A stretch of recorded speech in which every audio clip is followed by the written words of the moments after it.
back to my channel and welcome to the second season of Foundation 5. So if you don't know what Foundation 5 is, it's a series that I did last February where I tried out 5 different foundations 5 days straight and then did a roundup video about them, talked about the pros and cons and application tips and best application styles and application tools, yada yada yada, etc., etc. I showed different ways to apply it in the initial application video and first impressions video, and then I did a wear test, and so that's what we're going to be doing this year as well. And I have a whole set of foundations I am super excited to try. So this is the first episode, and for the first episode of this Foundation 5 season, I'm going to be trying out the new Nars Light Reflecting Foundation. This retails for $49. So it is pretty hefty in price. It's supposed to have medium coverage, a natural finish. It says that it's good for redness, dark spots, dullness, and even tone.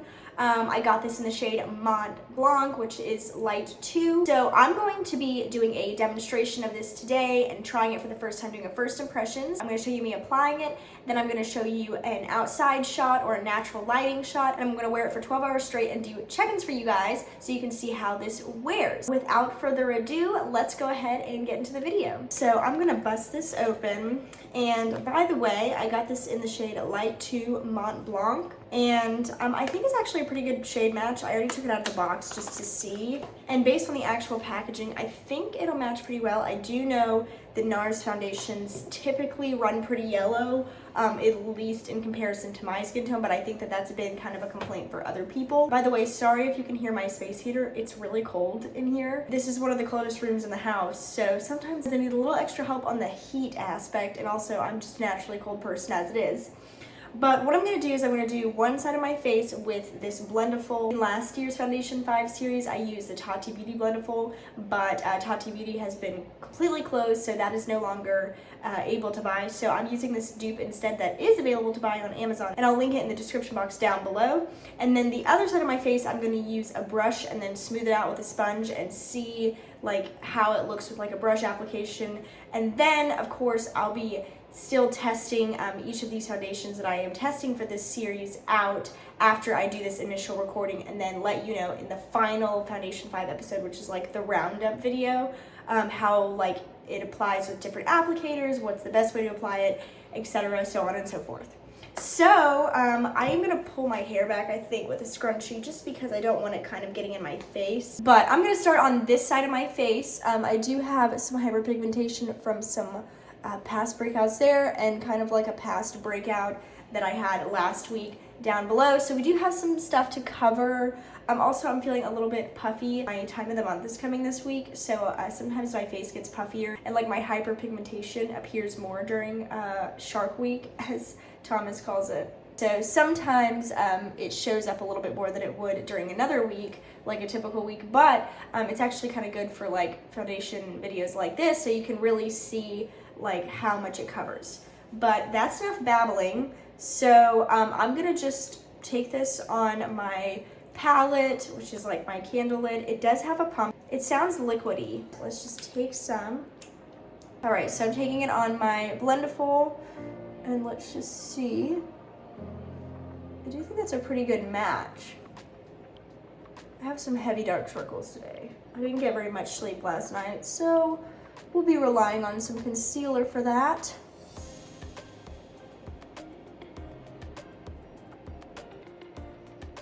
All right, so off of that first layer, I think you can kind of see that it's pretty light coverage. It did definitely cover some over my scarring, but over the actual like scar right here and this little breakout, it didn't cover entirely. It covered very lightly. I do like that shade match though, and we'll probably build it up, probably do another layer after I do both sides. And I need to cover up this red nose. I look like Rudolph. But let me do my forehead. I do like the way this is going on. It's a very smooth looking finish. It says the finish is natural. I'm looking at it right here. So there's one layer on this side with the Blendiful. I think it looks pretty nice. It did definitely even out some stuff. Probably should put a little bit more on my nose. So it did even out some stuff, but obviously I still think that I have a little bit more to cover. So I will be going in with like a second layer on this side. But before we do that, I'm gonna go in with my e.l.f. Ultimate Blending Brush, and then I'm gonna smooth it over with this Milani sponge. This is actually one of my favorite sponges, and not a whole lot of people talk about it, but it's a very nice sponge, and it comes in a 2-pack with like a little mini version of this as a concealer sponge as well. And I really like the concealer sponge. By the way, it doesn't really smell like anything. It just kind of smells like makeup, and it's a very light makeup-y smell. All right, so now I'm gonna go in with this brush, and ooh, yeah. Seems to be going on really nicely. I think the Blendiful did too, but this is smoothing on very quickly and very nicely with the brush, and there's not really a whole lot of streakiness.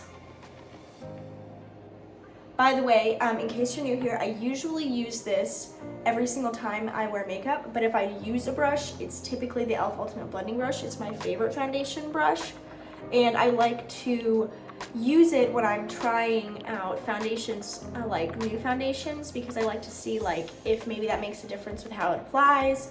Plus I like to show you what it looks like with a brush as well, or with a sponge, because I know a lot of people don't use like a Blendiful type of product to apply makeup, so I like to show how I apply makeup and try it that way so I can get kind of like a solid opinion on that application type, or like that kind of applicator. And then I like to go in with a brush and a sponge just to kind of see like how it works with that as well. But with just a brush on this side, it went on very quickly, and there's not any brush strokey looking texture.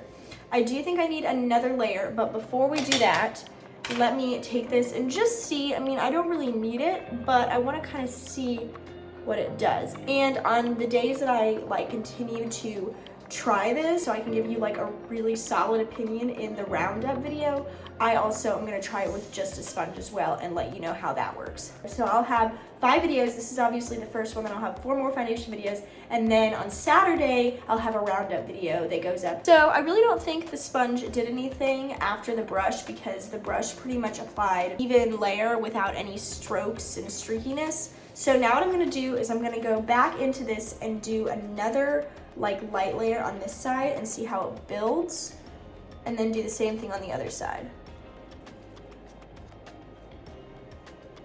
It's really building up quite nicely. I still have a teensy bit of redness coming through there, but the blemish above where I had past pimples like over Christmas is really being covered up nicely, and it's layering really nicely, really smooth. So this one seems to be relatively buildable. I don't usually go past 2 layers on a foundation, so if you needed more than that, I think I would just go with a higher coverage foundation. By the way, I'm playing with my background. I need to decorate, and I felt like it was empty over there, so I put a plant that we already had like in the main area, and I'm just testing it, but I really want to get like other decorations for this room. It is kind of hard to decorate it because there's so many doors behind me, but I want to sit in front of a window so I have natural lighting. At least to a certain extent. Like I have additional lighting, but I also want it to be like in front of a window so I have the most natural lighting and there's not any like weird lighting coming in from the side. So I'm trying to figure out how to decorate with these doors, but for the time being I have this plant just chilling over there, and then my friend's door thing. That built up so nicely. I am really impressed. Of course I need some concealer under my eyes because I look super tired. But this is looking really good. So I'm gonna go in with the brush on this side and do another second layer just to see how it builds with the brush. I really do like the way this one applies with the brush. It really can be hit and miss sometimes. Like sometimes I'll use a brush with a foundation and like the coverage will be there, but I'll have to smooth it out with a sponge. But this one really doesn't need that. Like it's really smooth without a sponge. All right, so the makeup is on and I think it looks really good. What I'm gonna do is finish up the rest of my makeup, and then I'm gonna come back and kind of discuss how other makeup went on top of it, and if I had any problems with it kind of being picked up by any other makeup. Then I'm gonna do like a natural clip lighting or an outside lighting. It is a little bit cloudy today, so I am sorry about that. You know, you just gotta make the best of it, I guess. But so yeah, I'm gonna go ahead and finish the rest of my makeup, but initial impressions are that this looks so good. It layers well. The first layer is actually quite nice if you were going for just like a light thing and you didn't really have a whole lot to cover, or if you wanted to do one light layer of foundation and then just like spot conceal. But I do think it builds really nicely. It's like the finish and the way it looks, and actually kind of the way it applies, it really is reminding me of my L'Oreal Infallible Fresh Wear. I know that I talk about that in foundation ad nauseum, but it really is reminding me of that, so I wanted to note that and tell you guys about that. But I'll be back with additional thoughts and how other products apply over it in just a second. All right, so I just finished the rest of my makeup, and I really have to say, I love this foundation, at least so far. So everything applied really nicely. You can see how smooth it looks. It was just so smoothing initially, and then like paired with this powder, it just really locked in the smoothness. It's so nice, and it's pretty much disguised everything except for a little bit of pigmentation on that pimple, but everything applied so nicely over it. I didn't have any problem with the foundation being lifted up by any other products like bronzer or powder or blush or anything like that. And it's just so nice so far. Even looking at it now, it looks like the L'Oreal Infallible Fresh Wear foundation. So we'll see how it wears, but so far I'm really loving it, and I'm loving the way everything applied on top of it. It's got kind of like an ease of application to it, so I feel like I could like really throw this on in a pinch and it would provide some coverage and some, you know, perfecting to my skin, but not really taking forever to blend out. So I'm really impressed with it right now. I actually forgot to mention this earlier, but I did use this Hard Candy smoothing primer, and I'll be using this for all of the foundations that I am using this week. And it's because it's my favorite primer and I trust it, and obviously you can see how much I love it. So yeah, I'm going to be using this and I apply it before I actually start the foundation application on video. So what I'm going to do now is I'm going to do a shot in natural/outside lighting and show you what it looks like out there, and then I'm going to go about my day and I'm going to do check-ins every 4 hours until I get up to the 12-hour mark. So we're going to have 3 check-ins. It's 11 o'clock right now, so my first check-in will be at 3, and then 7, and then I'll do one at, of course, 11 o'clock tonight. So let me show you a clip in natural lighting, and then we'll go about the day. All right, so here we are in natural outside lighting. I think it looks really good, very reminiscent of the foundation I keep on bringing up, the L'Oreal Infallible Fresh Wear, but it looks so nice, and it covers, especially with 2 layers, but it doesn't look super makeup-y, which I appreciate. So I really like this one so far. So I'm gonna go about my day, and I'll see you guys in 4 hours. So it is 3 o'clock, so welcome to check-in number 1. I was looking at the makeup in the car, and it's really breaking apart on my chin, if you can see, and it's falling into this smile line and a little bit in my like Cupid's bow area. It's kind of breaking apart, but it's really exaggerating like pores and just like texture on my skin, or making it look like I have texture where I don't. So for 4 hours, I'm not loving that. Overall, I think it looks okay. I think that part of the coverage has kind of worn off right here, which I think is weird. If you can kind of see, you can see kind of some hyperpigmentation that I couldn't see before. So I'm not loving it right now. I definitely was loving it a lot more right after I put it on. I don't think I look bad or anything when I look in the mirror, and I'm not like embarrassed to go out or anything like that. So yeah, I'm not hating it, but I'm not loving it either.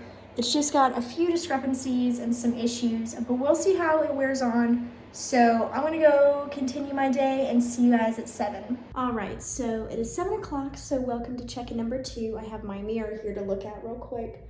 The makeup doesn't actually look like it's changed much since my first check-in, which was 4 hours ago. It did break apart, like I said, in the first check-in, and I've got some creasing around my mouth, as you can see. But nothing has really worsened since then. It's kind of bizarre. I was expecting it to get like worse, but it hasn't.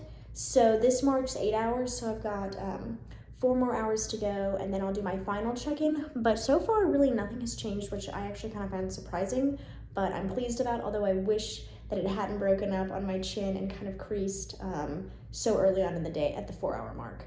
But anyway, I will see you guys in a little bit. So it's the 3rd and final check-in, and this is what I'm looking like. So It did kind of settle some more into some creasing in my smile lines and above my upper lip, and some did rub off, if you can kind of see right there on my chin. So it doesn't wear the best on my chin. Everywhere else is okay. I actually think that it wore okay in terms of it being on for 12 hours.